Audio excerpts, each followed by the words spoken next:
పని చేయకపోతే ఏమైనా పొరపాట్లు ఉంటే అది భాస్కర్ గారి పొరపాటు, పని చేస్తే అది క్రెడిట్ నాకు. So respected dignitaries, media friends, all of you, thank you very much for making it. As Bhaskar Garu just stated, we all believe it's a historical movement in governance initiative. We have seen our leader Chandrababu Naidu Garu 1.0, and as he's saying, this is his 2.0, and this marks with his change in governance also and delivery of e-governance. I believe that this is a true transformation that we're going to achieve. Saying that, this is what we call the Manamitra. It's a WhatsApp governance initiative that's going to be launched by the government of Andhra Pradesh and Meta. It's here to deliver a seamless, efficient, citizen-centric public service delivery. To this initiative, we believe that Andhra Pradesh is again at the forefront of e-governance initiatives. In the past, the entire nation used to look at Andhra Pradesh and what are we doing so they can adopt. I believe this is the first step in that direction. And from RTG, from IT department, you will be seeing more and more such initiatives coming. Our entire objective is to keep the citizen as center of our universe and look at what are all the touch points of the citizen, how do we resolve their problems, how do we ensure that on a day-to-day issues, both the government and the political system is not relevant. So to get basic documents, why should they come to a government office or why should they meet an MLA is a question, is a challenge that I have taken up. మీ అందరు తెలిసిందే, యువగలం పాదయాత్ర చేశాను, 3132 కిలోమీటర్లు నేను నడిచాను. ఈ ఆలోచన నాకు యువగలం పాదయాత్ర నుంచి మొదలైంది. మీరు ఒక్కసారి కానీ మా స్పీచ్లు కూడా మీరు చూస్తుంటే, నా స్పీచ్ చూస్తుంటే నేను పదే పదే చెప్పేవాడిని, ఒక బటన్ నొక్కితే భోజనం వస్తుంది, ఒక బటన్ నొక్కితే సినిమా చూస్తున్నాం, ఒక బటన్ నొక్కితే ట్యాక్సీ వస్తుంది, కానీ ఒక బటన్ నొక్కితే ఎందుకు ప్రభుత్వం మీ దగ్గరికి రావట్లేదు, ఆ ఛాలెంజ్ నేను స్వీకరిస్తున్నానని ఆనాడు చెప్పా. అందుకే ఈరోజు మన మిత్ర, ప్రజల చేతిలోనే ప్రభుత్వం, ప్రజల చేతిలో పాలన, మాది ప్రజాప్రభుత్వం, ఈ నినాదంతో ఈరోజు ఇది మేము ప్రారంభించడం జరుగుతుంది. యువగలం పాదయాత్రలో అడుగడుగున ప్రజలు ఎదుర్కొంటున్న సమస్యలు నేరుగా తెలుసుకునే నాకు అవకాశం కలిగింది.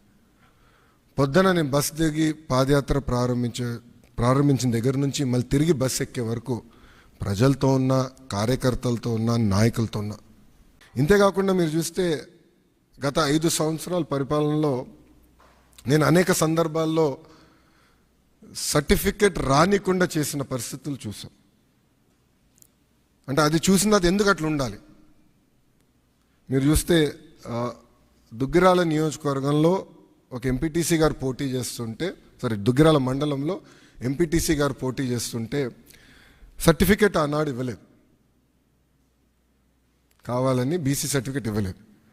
సో ఆ రోజు నాకు అర్థమైంది, సిస్టంలో ఒక లోపం ఉంది, ఇది కరెక్ట్ చేయాలి, ఎవరు ఇట్లా సర్టిఫికెట్ కోసం ఎవరు ఇబ్బంది పడకూడదు అనే ఆలోచనతో మొదలైంది.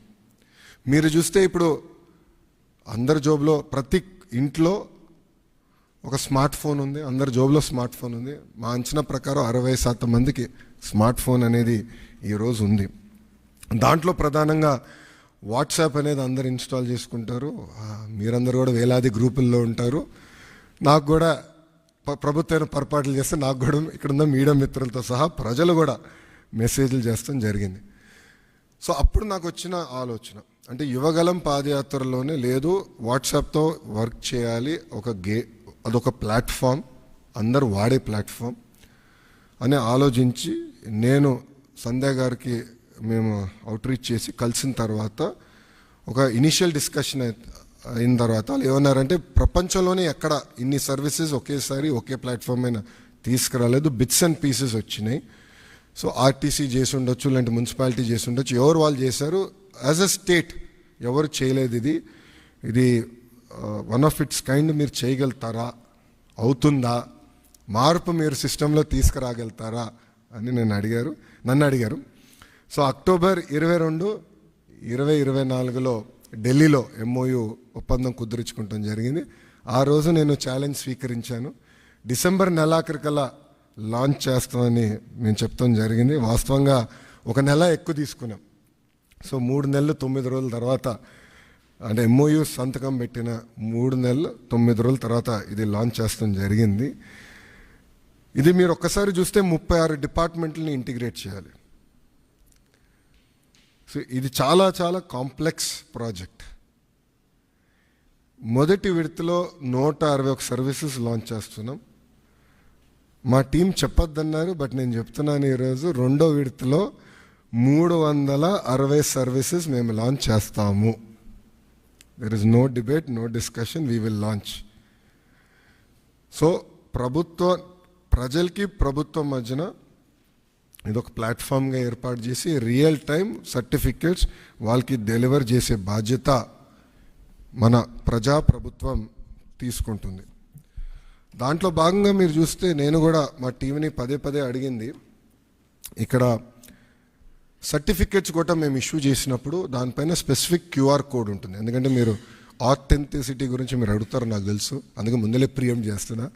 క్యూఆర్ కోడ్ అనేది ప్రతి సర్టిఫికేట్ పైన ఉంటుంది. ఆ క్యూఆర్ కోడ్ స్కాన్ చేస్తే ఏపీ గవర్నమెంట్ వెబ్సైట్కి లింక్ వెళ్తుంది. ఆ ఏపీ గవర్నమెంట్ వెబ్సైట్ పైన క్లియర్గా సర్టిఫికేట్ పైన ఉండాల్సిన పేరేంటి, వివరాలేంటి వెబ్సైట్ పైన కనపడుతుంది. సో ఎవరు ఫేక్ సర్టిఫికేట్లు జనరేట్ చేసేదానికి అవకాశం ఉండదు.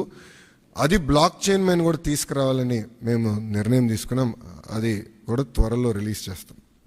సో ఇప్పుడు మీరు చూస్తే ఈ సర్వీసెస్ అన్నీ ఒక పక్కన రెవెన్యూ సర్వీసెస్, రెండో పక్కన మున్సిపల్ సర్వీసెస్, మూడోది ఎండోమెంట్. అంటే దేవాలయాల్లో కూడా టీటీడీ మినహా అన్ని దేవాలయాలు వచ్చినాయి. రెండో విడతలో టీటీడీ కూడా ఈ సర్వీసెస్లోకి వస్తుంది. దేవుడు ఆశీస్సులు ఉంటాయి, ఈ సర్వీసుల్లోకి వస్తుంది. అంతేకాకుండా ఇప్పుడు సెలెక్షన్ నంబర్కి వెళ్ళి సెలెక్షన్ ఉంటుంది, మీరు సెలెక్ట్ చేయాలి. నెక్స్ట్ ఫేజ్లో ఏఐ బాట్ మేము అమలు చేస్తాం. సింపుల్గా మీరు వెళ్ళి నాకు బస్ టికెట్ ఈ ఊరు నుంచి ఈ ఊరికి రావాలంటే సింపుల్గా డన్, ఇది ప్రైస్, మీరు డబ్బులు కట్టండి bus ticket will be issued. అట్లా ఏఐ బాట్ పెట్టాలని మేము నిర్ణయం తీసుకున్నాం. రెండో విడతలో చేద్దాం అనుకున్నాం. అంతేకాకుండా వాయిస్ కూడా, అంటే ఇంగ్లీషే కాకుండా తెలుగు భాషలో కూడా డైరెక్ట్గా చెప్తే సిస్టమ్ రెస్పాండ్ అయ్యే విధంగా చేయాలని మేము నిర్ణయం తీసుకున్నాం. వాస్తవంగా ఇది ప్రపంచంలోనే ఎక్కడ చేయలేదు, తొలి రాష్ట్రం మనం. ఇది కూడా మేము నేర్చుకుంటున్నాం దీంట్లో. ఇది పర్ఫెక్ట్ అని నేను అన్ను. లోడ్ టెస్టింగ్ అన్నీ చేసాం, ఇంకా నేర్చుకోవాల్సిన అవసరాలు చాలా ఉన్నాయి మాకు. ఎక్కడన్నా ఆంధ్రుడు వచ్చి లాగిన్ అయ్యి ఎక్కడన్నా ట్రాన్సాక్షన్ ఆగిపోతే ఇమీడియట్గా మేమే తిరిగి ఫోన్ చేయాలని నిర్ణయం తీసుకున్నాం. ఎక్కడ ఫెయిల్ అయింది, ఎందుకు ఫెయిల్ అయింది, సిస్టంలో లోటుపాట్లు ఏమున్నాయి అని మేము తెలుసుకుంటాం జరుగుతుంది. ఈ సిస్టమ్ని మెరుగుపరుచుతాం. అంతేకాకుండా